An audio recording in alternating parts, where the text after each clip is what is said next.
Baik Bapak, selamat pagi. Assalamualaikum warahmatullahi wabarakatuh. Perkenalkan, nama saya Selvi Chelsea Lianata dari LC37 dengan nomor NIM 2702360315. Hari ini saya akan memperkenalkan eh, terkait materi yang telah saya jabarkan untuk presentasi pada sesi 4 tentang Network Infrastructure and Documentation. Di sini ada 4 nilai objektif yang saya highlight, yaitu yang pertama mengidentifikasi dan menjelaskan perangkat jaringan dan kabel yang digunakan di gedung komersial.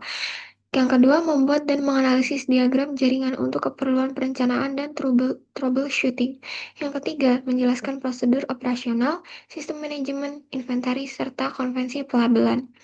Lalu yang keempat, memantau dan melacak perubahan yang terjadi pada infrastruktur jaringan. Yang pertama ada structure, cabling, dan standar. Definisinya adalah sistem pengkabelan yang seragam dan terdokumentasi berdasarkan standar TIA atau EIA 568. Di sini ada 3 standar yaitu ANSI, TIA EIA 568B.1. Persyaratan umum instalasi dan performa. Yang kedua ada B2, spesifikasi untuk komponen kabel tweed pair. Yang ketiga ada B3, dengan tipe yang sama tapi berbeda, yaitu standar untuk komponen fiber optic. Selanjutnya ada karakteristik uh, struktur cabling, yaitu ada 5. Di sini yang pertama ada seragam dengan penerapan metode dan material yang konsisten. Yang kedua ada struktur mengikuti hierarki yang jelas dari MDF ke workstation. Yang ketiga ada universal, yaitu berlaku untuk berbagai jenis media dan teknologi transmisi. Yang ketiga ada fleksibel, yaitu mudah dikembangkan sesuai dengan kebutuhan bisnis. Yang kelima, terkelola dengan mendukung dokumentasi dan administrasi yang efektif. Lalu selanjutnya ada kategori kabel UTP. Di sini ada 5, yaitu CAT 5E, CAT 6, CAT 6A, CAT 7, dan CAT 8. Lalu ini ada Network Infrastructure Diagram yang telah saya buat juga. Lalu ini ada demarcation point atau demarc. Di sini definisi dari demarc sendiri adalah titik batas antara jaringan penyedia layanan atau ISP dengan jaringan internal organisasi yang biasanya berupa kotak terminal atau smart jack yang dipasang oleh penyedia layanan. Hal ini juga menjadi pembatas tanggung jawab pemeliharaan antara provider dan pelanggan. Lalu ada key infrastructure component. Di sini ada IF atau entrance facility, di mana area koneksi eksternal masuk ke dalam gedung, termasuk perlindungan keamanan seperti surge protector. Lalu titik awal untuk koneksi backbone menuju MDF, main distribution frame atau MDF, yaitu titik distribusi pusat untuk seluruh jaringan. Lalu lokasi utamanya untuk router dan switch utama. Lalu terdapat central point untuk manajemen jaringan ke seluruh gedung. Lalu di sini ada intermediate distribution data room.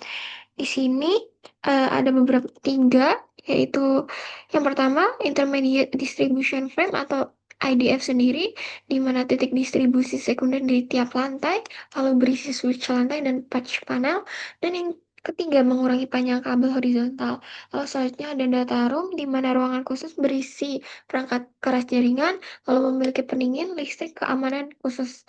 Yang ketiga ada berisi rack untuk pemasangan perangkat.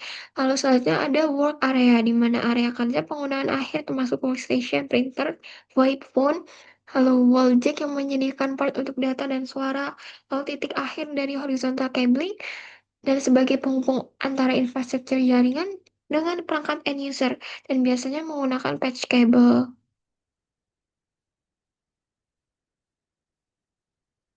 Eh, nah, karena kita lanjut ke cabling tabs, ada 2 di sini yang akan saya tunjukkan. Pertama yaitu untuk patch cable. Yang pertama, kabel pendek dengan koneksi konektor di kedua ujungnya, yaitu yang kedua ada menggunakan kabel standard atau fleksibel untuk kemudahan pemasangan. Yang ketiga tersedia dalam berbagai macam warna untuk mengidentifikasi fungsi tertentu. Dan sebagai pembeda, lalu umum digunakan umum menggunakan konektor EJ45 untuk data dan EDC11 untuk telepon. Lalu panjangnya umumnya 0,5 sampai 5 meter. Lalu untuk kabel manajemen, di sini yang perlu kita hindari yaitu melampaui blend radius kabel, lalu kita harus menggunakan tester kabel untuk memverifikasi koneksi, lalu melindungi kabel dari IMI dan risiko fisik, lalu kita harus menggunakan trace longsor dan pelabelan, lalu selanjutnya dokumentasi jalur kabel, lalu menggunakan color coding yang konsisten dan memberikan service loop untuk pemeliharaan. Di sini juga ada yang versi horizontal dan backbone. Ada two column layout, yaitu horizontal cabling, yang menghubungkan area kerja ke IDF, lalu kabel solid core untuk instalasi permanen, dan horizontal memiliki maksimal 90 meter sesuai dengan standar, dan memiliki ciri Cat 5 atau Cat 6. Untuk backbone cabling sendiri, kabel utamanya penghubung antara IDF dan MDF, biasanya menggunakan fiber optik dan bandwidth tinggi untuk koneksi antar lantai dan tahan terhadap interferensi elektromagnetik. Terus selanjutnya ada environment monitoring. Dan di sini eh, sistem HVAC-nya memiliki suhu optimal antara 18 sampai 20 derajat Celcius dan memiliki kelembapan optimal antara 45 sampai 55%, lalu memiliki sistem pendinginan terpisah. Lalu untuk monitoringnya sendiri memiliki sensor suhu dan kelembapan. Untuk detektor asap dan kebocoran air juga tersedia, dan dia juga memiliki sistem peringatan dini. Lalu selanjutnya ada cycle security. Lalu di sini ada access control yang memiliki sistem kartu akses dan biometrik. Lalu bisa untuk log akses, untuk audit keamanan. Lalu security-nya sudah tersedia untuk kunci ruangan dan CCTV. Lalu ada alarm dan deteksi intrusi juga. Untuk device security-nya menggunakan kunci track untuk perangkat. Dan di sini juga terdapat audit keamanan fisik berkala. Lalu ada network documentation benefit. Di sini ada tiga yang saya highlight, yaitu troubleshooting efficient, knowledge sharing, onboarding karyawan baru, audit kepatuhan, dan disaster recovery. Lalu di sini ada document types, yaitu ada three column layout. Yang pertama, yang pertama ada cycle documentation yang memiliki ciri inventaris perangkat hardware, lokasi perangkat dan koneksi, dan diagram data center. Lalu yang kedua ada logical documentation yang memiliki ciri topologi jaringan, skema pengalamatan IP, dan konfigurasi VLAN dan security. Yang ketiga ada administrasi documentation yang memiliki ciri kontak vendor, informasi lisensi, serta SOP dan kebijakan keamanan. Lalu di sini ada network diagram types, yaitu memiliki two column with small visual. Yang pertama ada cycle layout, logical topology, wiring systematic, dan red diagram seperti yang saya jelaskan tadi ya. Lalu operating procedure yaitu four quadrant layout yang berisi installation, yaitu konfigurasi perangkat baru, deployment server. Yang kedua ada maintenance, perlu pengecekan routing, patch management, backup. Lalu yang ketiga ada troubleshooting, yaitu berisi penanganan insiden, pemecahan masalah, dan terakhir ada security, yaitu manajemen akses, pemantauan, serta respon insiden. Selanjutnya terdapat inventory management yang berisi tentang hardware inventory, software inventory, life cycle management, support audit, complicates, and cost management.